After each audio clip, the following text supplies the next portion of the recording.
So while What Have We Learned, Charlie Brown didn't lead to any other direct spin-offs from Bon Voyage, Charlie Brown, it's clear that Charles Schulz had the inspiration to use his creations to help teach about American and global history. And he would finally get his chance to expand on that just a few years later. This Is America, Charlie Brown was an 8-episode miniseries that debuted in the fall of 1988 and carried on into the spring of 1989. Man, what was it with animated miniseries hitting the airwaves at that exact time? Each episode of the miniseries, as you may expect, centered around a particular event or aspect of American history told from the viewpoint of Charlie Brown and his friends. How they did that?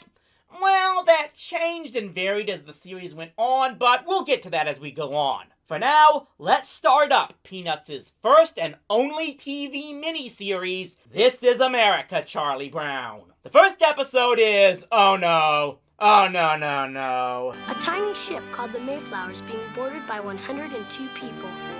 There are 70 men and women, 32 children, a handful of cocks and hens and pets, and a dog. Yep. The episode is literally titled The Mayflower Voyagers. I'm gonna get comments. I don't think I need to say too much about this one. It's a very clean-cut rendition of the English migration to Plymouth Rock that mostly focuses on the hardships the Pilgrims endured when they arrived at the New World. And yeah, they even hold back on the meeting of the natives until the very end, as if to try to avoid the more messy details of that relationship as much as possible. Basically, if you remembered any lesson about the Pilgrims you were taught in Sunday school, this will all sound real familiar to you. Just with Charlie Brown, Linus, and Lucy involved. Chief Massasoit and the Pilgrims have signed a treaty of friendship and of mutual assistance. A treaty that will last for over half a century. And finally, in September and October, the most bountiful harvest the Pilgrim farmers had ever seen.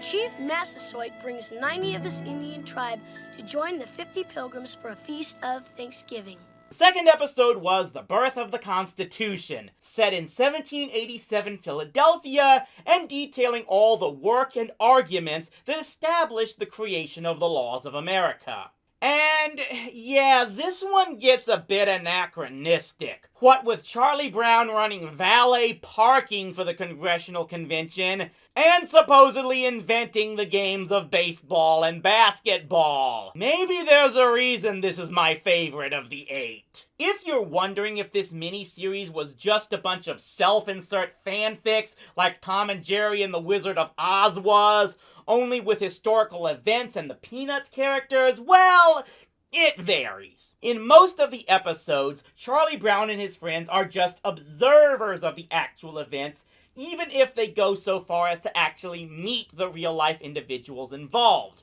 Like with the third episode, where they watch the Wright brothers' first flight from Kitty Hawk. Other times, they are much more directly involved. Like with the episode on the NASA space station. Though that one in story was a dream from Linus, so whatever. Because these specials relied heavily on real-world events and historical figures, yeah, this time there really was no way to avoid the taboo of actually featuring adult characters and having them speak. Funny enough, the character designs of most of the adults, even the historical ones, harkened back to an older comic strip of Schulz called It's Only a Game. There are, of course, a lot of gags in the episodes that are pretty much what would it be like for the Peanuts kids if they lived in these time periods, which does help break up the monotony and prevents the stories from being just mundane retellings of history itself. And yeah, there are some points here and there that can look a bit disturbing in hindsight. Like the episode on the Transcontinental Railroad, where we see Chuck and Linus actually working on building the track itself. Way to make child labor look heroic and all! The last 3 episodes do pretty much abandon the self-insert setting and just focus on the kids in present day, either making their own reports on history or traveling to places like the Smithsonian. That admittedly is perhaps why those aren't remembered as much as the earlier ones. The final installment was The Music and Heroes of America, which was a mishmash of Schroeder's attempt at a school presentation on the history of musicians, with Lucy throwing in her own report of American heroes. Though I actually will give credit that Lucy's report wasn't just a bunch of feminists, also including the likes of George Washington Carver and Martin Luther King. And yes, there's this little Easter egg at the end when Charlie Brown reveals that his favorite music of all time is Vince Guaraldi's Linus and Lucy.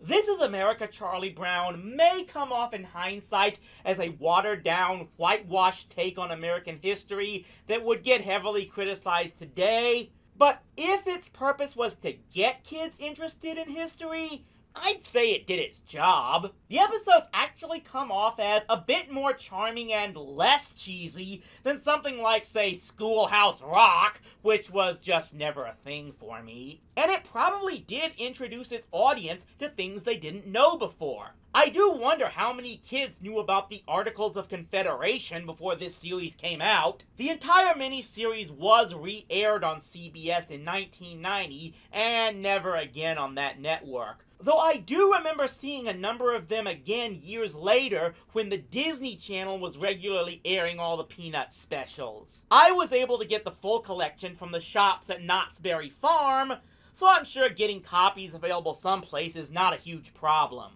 I would definitely recommend checking out this full miniseries and judging for yourselves. History can be an enjoyable subject when done in an entertaining way, and Sparky and his crew certainly did their part of making This Is America, Charlie Brown an entertaining showcase.